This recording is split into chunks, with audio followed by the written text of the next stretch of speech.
Hello, Internet family. This is Anjanette Potter, also known as Adam's Rib, and this is post number 6 out of my series for AnjanetteSpeak called 29 Days of Black Feminism. So in keeping with the theme of Black feminism, what I am doing is basically posting women from all phases. And I'm going to teach on this later. I'm going to give a posting on, I'm not just going to be doing women, but I'm also, the whole entire theme for the month of really all of my blogs is going to be 29 days of Black feminism. So it's dedicated to black women that have fought for the cause of civil rights at all aspects. Anyone who has studied feminism knows that there is about 4 waves of feminism.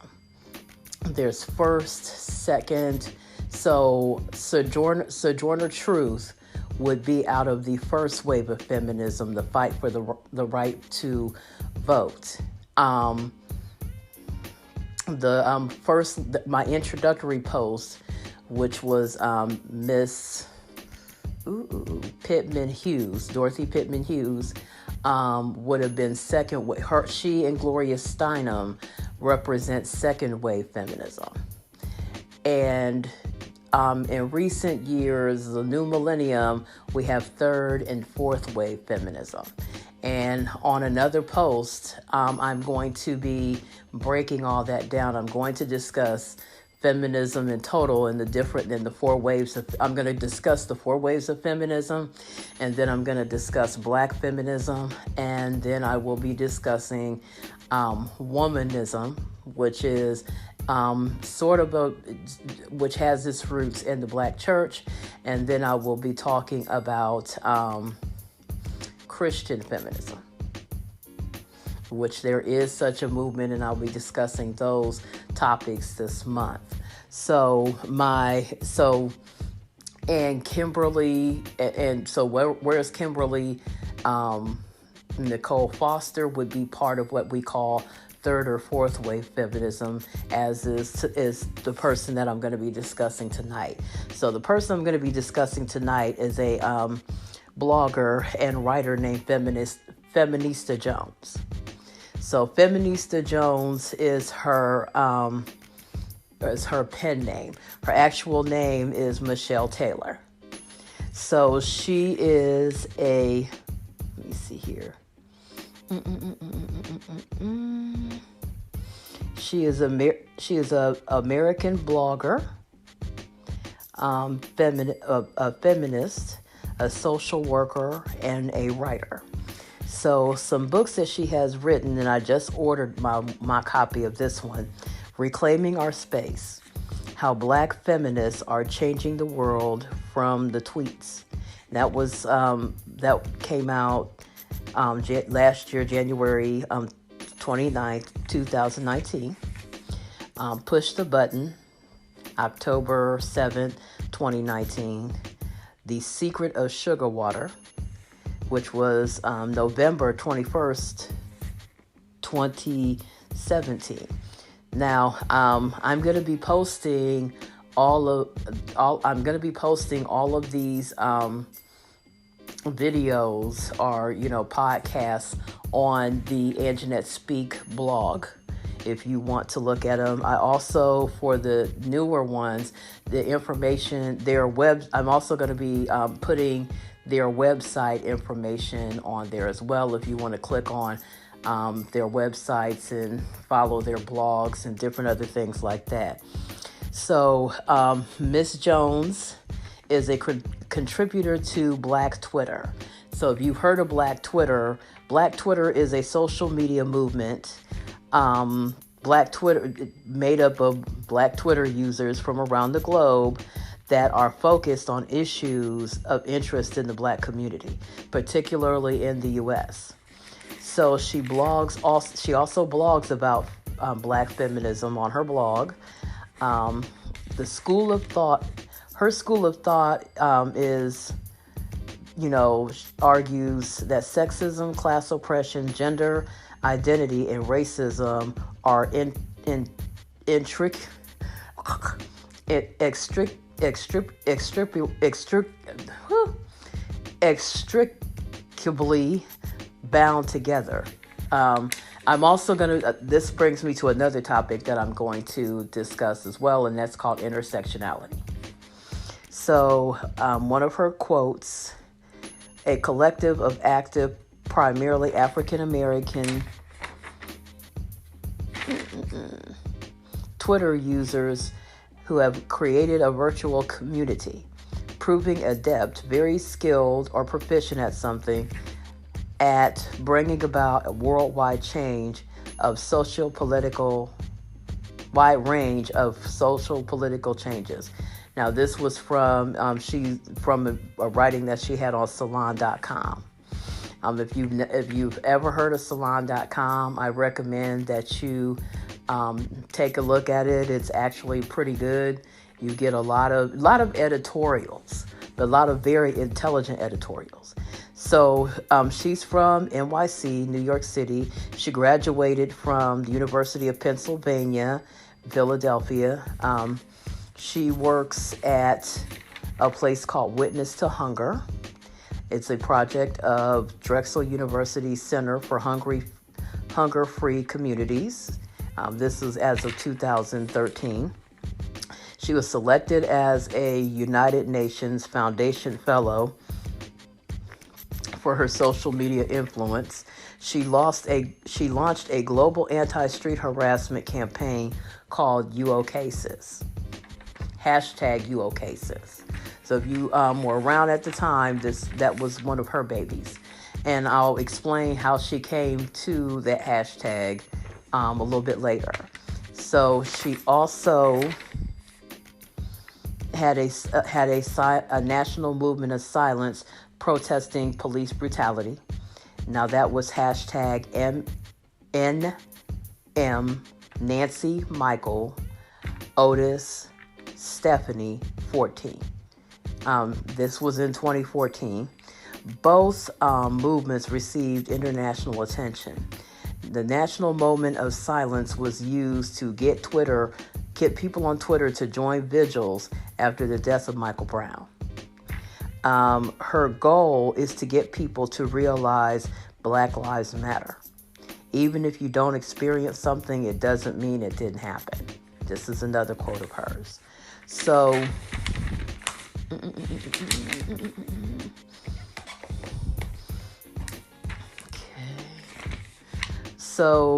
she supports Black Lives Matter, obviously, since she mentioned it, organization, and believes it's necessary for individuals to recognize the hardships that people of color are faced with. Like I said, that gets into intersectionality when you're talking about Black feminism.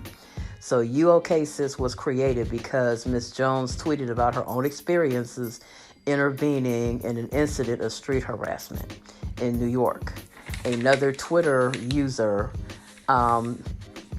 said, someone named Black Girl Danger, suggested turning the phrase she used to check into the hashtag to check with the women into a hashtag campaign designed to raise awareness and encourage people to ask victims if they're okay or need help. So, like I said, I know I'm stumbling a little bit here, right here, but basically she asked the woman, "You okay, sis?" And that became the hashtag. Someone, Black Girl Danger recommended that she turn this into a hashtag to bring awareness to people and to encourage people to intervene. I know from my own experiences, intervening can make all the difference in whether or not a guy who's accosting a woman stops. Because once they realize someone sees and is saying something, then the concern is, well, if they're saying something that somebody else may decide, and let's face it, somebody else male may decide to want to intervene. And that's one of the things that guys who do that are deeply afraid of. As long as they can keep the victim isolated and feel like no one's going to come to that person's defense, then that's what gets them off. But as soon as the light is as soon as you shine the light on their negative behavior and they are able to see that somebody else sees you, so you're not by yourself. So if you make another step and whatever you're planning on doing, I also see that too. So it makes a difference. So she received the 2014 Black Web Blog Award for Outstanding Online Activism. She is honored as one of 100 top Black social influences by the Root magazine. So then the Root, if you're wondering, is a African-American progressive online magazine that was launched by Henry Louis Gates and Donald E. Graham. Okay, so one of these times when I talk about black media, I'll be mentioning some more of this stuff.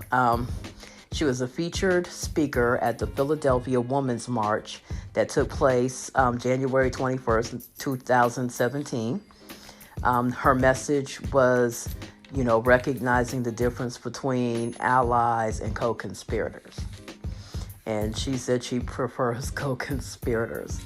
So she co-founded and served as general director of the Women's Freedom Conference.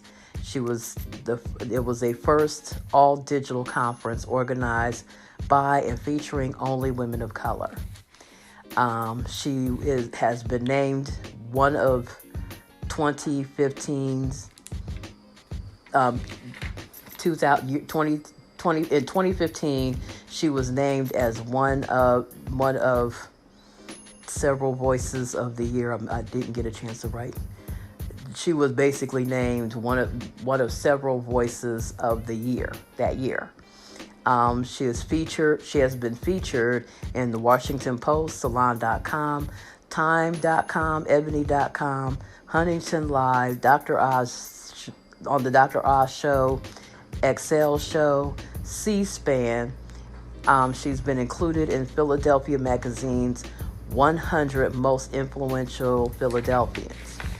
She also uses her platform to fight poverty, advocate for young children, because she's a mom, the homeless, and those who have psychiatric disabilities. So as I said before, Miss Jones would be part of what I call feminism. So she's a newbie, and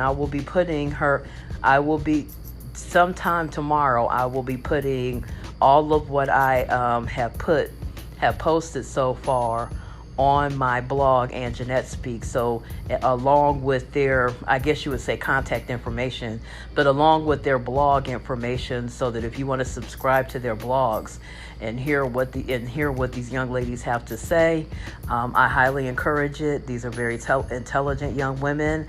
You'd be surprised. You have a lot of Black women who are afraid to get into feminism. You have a lot of Black women who, didn't even realize on an unconscious level that many feminists, by the time you get done talking to them, you're like, oh, okay. This is, you'd be surprised at how much a lot of them will say that you have always wondered deep down, but never said it out loud. So, this week, my theme for Eclectic Weekends, I'm going to be doing women in rock and roll. We hear often about Chuck Berry, Little Richard, and different other Black males that were architects of rock and roll, that were so this is not women in rock. This is women in rock and roll, the early days. So I will be looking up that history, and I will be finding those women, and I will be playing songs by a lot of those women, by some of those female pioneers. And that'll be this weekend. I'll probably be going live this Wednesday and discussing it a little bit further. Anyway, enjoy the rest of your week. I know this is Monday. Hopefully everybody had a good first day of the working week. May the rest of your week be blessed. Hopefully, if you're a person who attends Bible study on Wednesday night or Tuesday night, may you get that fill-in that you need from the Holy Spirit to carry you through the rest of the week.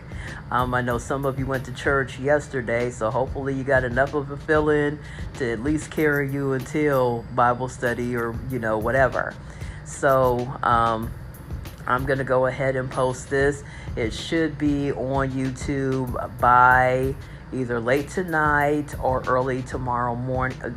This is February 10th, so you should be seeing by the time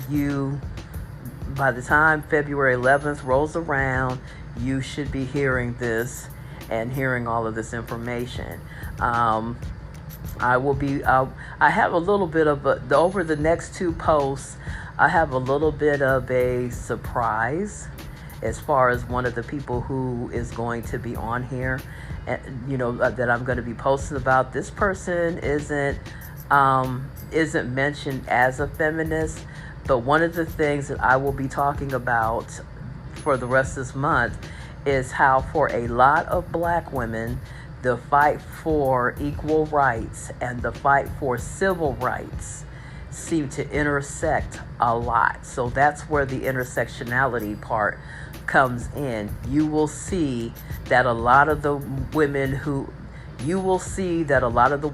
like Feminista Jones really go all the way back to Sojourner Truth, and that many times they fought for women's rights, but they were also fighting for civil rights, equal rights for Black people as well.